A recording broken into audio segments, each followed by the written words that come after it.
ಆತ್ಮೀಯ ಬಂಧುಗಳೇ, ಮಹಾಭಾರತ ಉದ್ಯೋಗ ಪರ್ವ ಇದರಿಂದ ಪಾಂಡವ ಪಕ್ಷದ ರಥಿ ಮತ್ತು ಅಧಿರಥಿಯರ ಗಣನೆ ಈ ವಿಚಾರದ ಬಗ್ಗೆ ನಾವು ತಿಳ್ಕೊಳ್ತಾ ಇದ್ವಿ. ಭೀಷ್ಮರು ದುರ್ಯೋಧನನಿಗೆ ಪಾಂಡವರ ಪಕ್ಷದಲ್ಲಿ ಯಾರೆಲ್ಲ ರಥಿಗಳಿದ್ದಾರೆ, ಮಹಾರಥಿಗಳಿದ್ದಾರೆ, ಅರ್ಧರಥಿಗಳಿದ್ದಾರೆ ಅದರ ಬಗ್ಗೆ ವಿವರಣೆ ಮಾಡಿ ತಿಳಿಸ್ತಾ ಇದ್ದಾರೆ. ಸೊ ಪಾಂಡವರ ಪಕ್ಷದಲ್ಲೂ ಸಾಮಾನ್ಯರಿಲ್ಲ, ಅಲ್ಲೂ ಕೂಡ ಬೇಕಾದಷ್ಟು ಜನ ರಥಿಗಳಿದ್ದಾರೆ, ಅಧಿರಥಿಗಳಿದ್ದಾರೆ ಅನ್ನೋದನ್ನ ಅಲ್ಲಿ ಹೇಳ್ತಾ ಇದ್ದಾರೆ. ಇಷ್ಟೆಲ್ಲ ಶಕ್ತಿಶಾಲಿಗಳಲ್ಲಿದ್ದಾರೆ ಅಂತಂದ್ಬಿಟ್ಟು ದೃಪದನ ಮಕ್ಕಳು ದೃಷ್ಟದ್ಯುಮ್ನ ಮತ್ತೆ ಅವನ ಮಗ, ಅವನು ಕೂಡ ಸಾಮಾನ್ಯ ಅಲ್ಲ, ಅವನು ಕೂಡ ಅಧಿರಥಿನೇ. ಯಾಕೆ ಅಂತಂದ್ರೆ ಅವನಿಗೂ ಅಷ್ಟು ಶಕ್ತಿಶಾಲಿಗಳು. ಇನ್ನ ದೃಪದನ ಮಗ ಇನ್ನೊಬ್ಬ ಸತ್ಯಜಿತ, ಅವನಂತೂ 8 ರಥಿಗಳ ಸರಿಸಮಾನನಾಗಿದ್ದಾನೆ.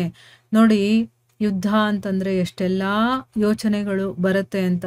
ಆಮೇಲೆ ಈ ರಾಜರ ಹೆಸರುಗಳನ್ನೇ ನಾವು ಕೇಳಿರೋದಿಲ್ಲ. ಸೊ ಒಂದ್ಸರಿ ಇದನ್ನೆಲ್ಲ ಕೇಳ್ದಂಗಾಯ್ತು. ಮತ್ತೆ ಯುದ್ಧದಲ್ಲಿ ಎಂತೆಂಥ ರಾಜರು ಅಲ್ಲಿ ಹೋಗಿ ಸಹಾಯ ಮಾಡ್ತಾರೆ ಅನ್ನೋದನ್ನು ನೋಡ್ತಾ ಇದ್ದೀವಿ ಅಲ್ವಾ. ಈಗ ಪಾಂಡವರ ಪಕ್ಷಕ್ಕೆ ಯಾರೆಲ್ಲ ಬಂದು ಸೇರಿದ್ದಾರೆ, ಅವರು ಇವರ ಒಳಿತನ್ನ ಬಯಸುವಂಥವ್ರು.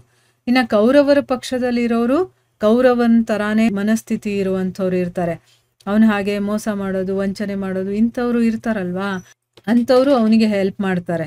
ಸೊ ಇಲ್ಲಿ ಪಾಂಡವರ ಪಕ್ಷದಲ್ಲಿ ಯಾರೆಲ್ಲ ಬಂದು ಸೇರಿದ್ದಾರೆ ಅನ್ನೋರ ಬಗ್ಗೆ ನಾವು ಕೆಲವೊಂದು ಮಾಹಿತಿಯನ್ನ ತಿಳ್ಕೊಂಡಂಗಾಯ್ತು. ಈಗ ಮುಂದುವರೆದು ಹೇಳ್ತಾರೆ, ಪಾಂಡವರ ಕಡೆ ರೋಚಮಾನ ಅನ್ನುವಂಥವನು ಇದಾನಲ್ಲ, ಅವನು ಕೂಡ ಒಬ್ಬ ಮಹಾರಥಿನೇ. ಪುರುಜಿತ್, ಕುಂತಿಭೋಜ ಬಹಳ ದೊಡ್ಡ ಧನುರ್ಧಾರಿ ಮತ್ತೆ ಮಹಾಬಲಿ ಕೂಡ ಆಗಿದ್ದಾರೆ. ಅವನು ಭೀಮಸೇನನ ಮಾವ, ಯಾರು ಕುಂತಿಭೋಜ. ನನ್ನ ವಿಚಾರದಲ್ಲಿ ಅವನು ಕೂಡ ತುಂಬಾ ಅಧಿರಥಿಯಾಗಿದ್ದಾನೆ. ಇನ್ನ ಭೀಮಸೇನನ ಮಗ ಯಾರು, ಘಟೋತ್ಕಚ, ಅವನು ರಾಕ್ಷಸ ರಾಜ, ಬಹಳ ಮಾಯಾವಿ. ಅವನನ್ನ ನಾನು ರಥಯೂತ ಪತಿಗಳ ಅಧಿಪತಿ ಅಂತಾನೆ ತಿಳ್ಕೊಂಡಿದ್ದೀನಿ.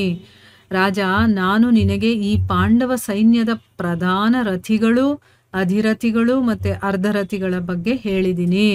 ಅಂದ್ರೆ ಇಷ್ಟೊತ್ತು ಯಾರ್ಯಾರು ಅಲ್ಲಿ ರಥಿಗಳು ಅಧಿರಥಿಗಳು ನನಗೆ ಗೊತ್ತಿರೋರಿದ್ದಾರೋ ಅವ್ರ ಬಗ್ಗೆ ಎಲ್ಲ ನಿನಗೆ ತಿಳಿಸಿದ್ದೀನಿ. ಅದರಲ್ಲೂ ಕೂಡ ಪ್ರಧಾನ ಅಂತ ಹೇಳಿದ್ದಾರೆ, ಮುಖ್ಯವಾಗಿ ಯಾರ್ಯಾರಿದ್ದಾರೋ ಅವ್ರ ಬಗ್ಗೆ ನಾನು ಹೇಳಿದ್ದೀನಿ. ನಾನು ಶ್ರೀಕೃಷ್ಣ, ಅರ್ಜುನ ಅಥವಾ ಬೇರೆ ರಾಜರಲ್ಲಿ ಯಾರೇ ಎಲ್ಲೇ ಸಿಕ್ಕಿದ್ರೂ ಕೂಡ ಅವರನ್ನಲ್ಲೇ ತಡೆಯುವಂಥ ಪ್ರಯತ್ನ ಮಾಡ್ತೀನಿ.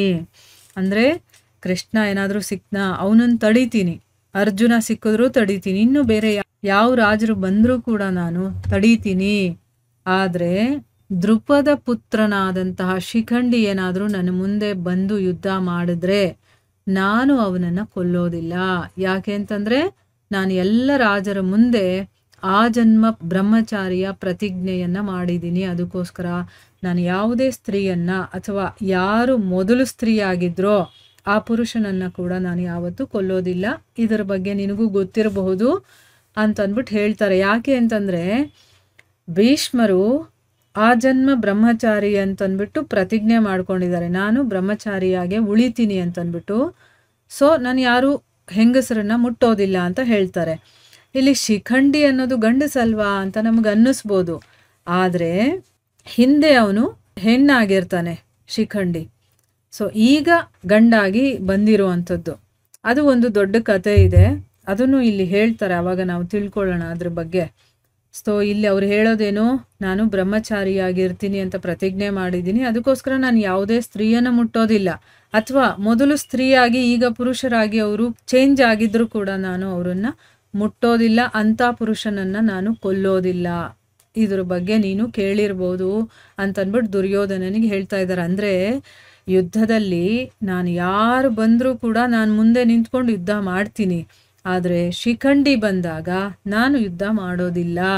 ಅವ್ರ ಮೇಲೆ ನಾನು ಬಾಣ ಪ್ರಯೋಗ ಆಗಿರ್ಬೋದು, ಯಾವ ರೀತಿನೂ ನಾನು ಯುದ್ಧ ಮಾಡೋದಕ್ಕೆ ಸಾಧ್ಯ ಇಲ್ಲ. ಅಂದರೆ ನಾನು ಆ ಶಿಖಂಡಿಯನ್ನ ಕೊಲ್ಲೋದಕ್ಕಾಗೋದಿಲ್ಲ ಅಂತ ಅಂದ್ಬಿಟ್ಟು ಹೇಳ್ತಾರೆ. ಯಾಕೆ ಅಂತಂದರೆ ಆ ಶಿಖಂಡಿ ಮೊದಲು ಸ್ತ್ರೀಯಾಗಿದ್ದ, ಇವನು ಕನ್ಯಾ ರೂಪದಲ್ಲಿ ಹುಟ್ಟಿರೋದ್ರಿಂದ ಆಮೇಲೆ ಪುರುಷನಾಗಿರೋದ್ರಿಂದ ಇವನ ಜೊತೆ ನಾನು ಯುದ್ಧ ಮಾಡೋದಿಲ್ಲ. ಇವನನ್ನ ಬಿಟ್ಟು ರಣಭೂಮಿಯಲ್ಲಿ ಬೇರೆ ಯಾವುದೇ ರಾಜರು ನನ್ನ ಮುಂದೆ ಬಂದರೂ ಕೂಡ ಅವರನ್ನೆಲ್ಲ ನಾನು ಕೊಲ್ತೀನಿ. ಆದರೆ ಇಲ್ಲಿ ಇನ್ನೊಂದು ಕಂಡೀಷನ್ ಆಗ್ತಾ ಇದ್ದಾರೆ. ಒಂದು ಕಂಡೀಷನ್ ಏನು, ಶಿಖಂಡಿ ಮುಂದೆ ಬಂದಾಗ ನಾನು ಯುದ್ಧ ಮಾಡೋದಿಲ್ಲ. ಇನ್ನೊಂದು ಕಂಡೀಷನ್ ಏನು, ಇನ್ನು ಯಾರೇ ರಾಜರು ಬಂದರೂ ಕೂಡ ನಾನು ಕೊಲ್ತೀನಿ.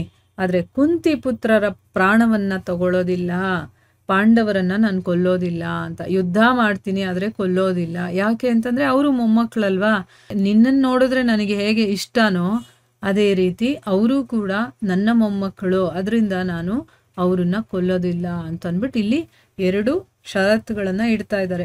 ನಾನು ಇದನ್ನ ಮಾಡೋದಿಲ್ಲ ಅಂತ ಅಂದ್ಬಿಟ್ಟು. ಯಾಕೆ ಅಂತಂದ್ರೆ ದುರ್ಯೋಧನ ಮುಂದೆ ಪ್ರಶ್ನೆ ಮಾಡಬಾರ್ದು, ನಾನು ಏನ್ ಮಾಡ್ತೀನಿ ಅನ್ನೋದನ್ನ ಮೊದಲೇ ಅವ್ರು ಹೇಳ್ತಾ ಇದ್ದಾರೆ. ಒಂದು, ಪಾಂಡವರನ್ನ ಕೊಲ್ಲೋದಿಲ್ಲ, ಇನ್ನೊಂದು ಶಿಖಂಡಿಯ ಮುಂದೆ ನಾನು ಯುದ್ಧ ಮಾಡೋದಿಲ್ಲ ಅಂತ ಅಂದ್ಬಿಟ್ಟು. ಇಲ್ಲಿಗೆ ನಾವು ನಿಲ್ಸೋಣ. ಹರೇ ಕೃಷ್ಣ.